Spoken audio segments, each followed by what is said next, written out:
Bonjour et bienvenue pour cette première vidéo du chapitre sur l'étude des fonctions polynômes. Dans cette vidéo, nous allons voir le grand 1, nous allons apprendre à calculer la dérivée d'une fonction polynôme. Mais au fait, qu'est-ce que c'est une fonction polynôme? Eh bien, par exemple, cette fonction f, c'est une fonction polynôme. 2x³ moins 4x au carré plus 5x plus 7. Une fonction polynôme, c'est une fonction pour laquelle on a éventuellement des nombres tout seuls, sans rien, sans x. On a des x, on peut avoir des x carrés, des x³, des x puissance 4, des x puissance 5, etc. C'est une fonction où on a donc des nombres tout seuls, éventuellement, c'est pas obligé, des nombres avec x, et puis des nombres avec des puissances de x. Donc par exemple, f de x, c'est une fonction polynôme, g de x, c'est une fonction polynôme, on appelle cette fonction un trinôme du second degré parce qu'il y a trois termes, donc c'est pour ça trinôme, voilà. Donc ici 5x carré plus 3x moins 1. h de x, c'est aussi une fonction polynôme. Donc là, on a une puissance 4, et puis on n'a pas forcément toutes les autres puissances, mais à partir du moment où on a des nombres et des puissances de x, c'est une fonction polynôme. Et puis cette dernière, là, c'est un cas particulier, c'est aussi une fonction polynôme qui est un peu spéciale, puisque là, il n'y a pas de x, il y a seulement 3. Eh bien, c'est une fonction constante, c'est un cas particulier de fonction polynôme, mais c'est aussi une fonction polynôme.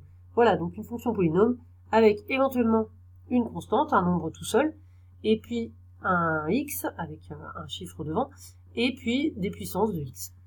Voyons maintenant les formules pour calculer les dérivées. Alors dans la première colonne, nous avons les fonctions, la fonction f de x, et dans la deuxième colonne, la fonction dérivée qu'on note ainsi f' de x, avec l'apostrophe ici qui se dit prime, donc f' de x. Première formule, lorsque la fonction est simplement une constante, c'est-à-dire un nombre sans x, eh bien la dérivée c'est tout simplement 0. Lorsque la fonction c'est x, la dérivée c'est 1. Lorsque la fonction c'est x carré, la dérivée c'est 2x. Lorsque c'est x au cube, la dérivée c'est 3x carré. Et de manière plus générale, lorsque la fonction c'est une puissance de x puissance n avec n un nombre entier naturel, un nombre entier donc, eh bien la dérivée c'est n x puissance n-1. En fait, cette formule, elle résume toutes celles d'avant. Nous allons voir des exemples, et puis dans les exercices de bac, ce sont quasiment uniquement les 4 premières là qui vont nous servir. Voyons maintenant quelques exemples. Premier exemple, si f de x est égal à x carré, là c'est très simple, c'est dans le tableau, la dérivée c'est 2x. Deuxième exemple, si f de x est égal à 2. Donc là, on est dans le cas où on n'a pas de x, on a simplement un nombre tout seul, c'est ce qu'on appelle une constante. Donc la dérivée c'est 0. Et troisième exemple, f de x est égal à x puissance 5. Là, ce n'est pas dans le tableau, nous allons utiliser la dernière formule.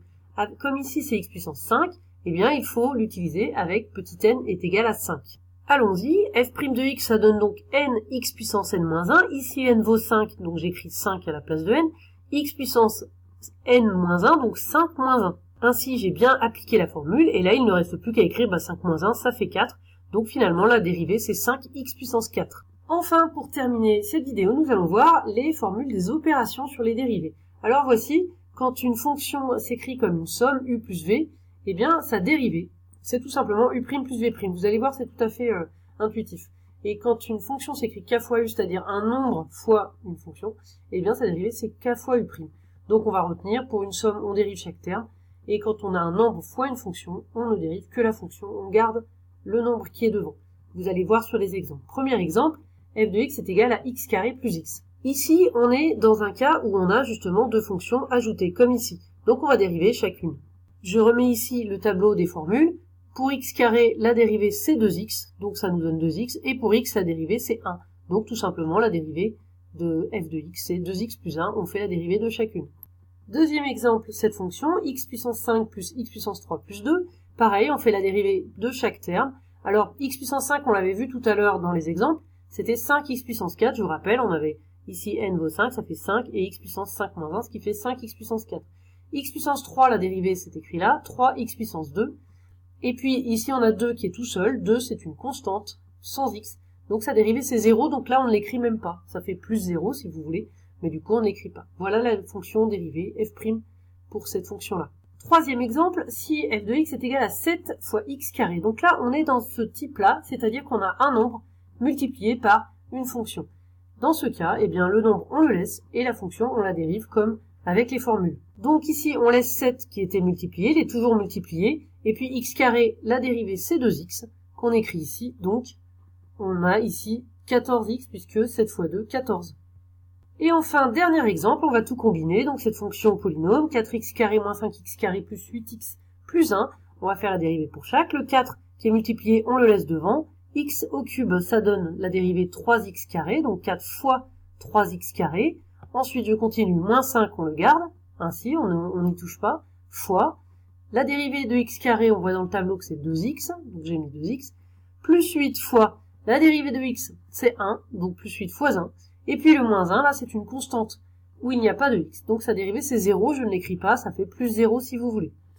Donc maintenant, si j'ai fini la dérivée, je n'ai plus qu'à terminer les calculs. 4 fois 3, ça fait 12, donc ici, on a 12x carré, que j'ai mis là. Moins 5 fois 2, ça fait moins 10x. Et puis plus 8 fois 1, plus 8.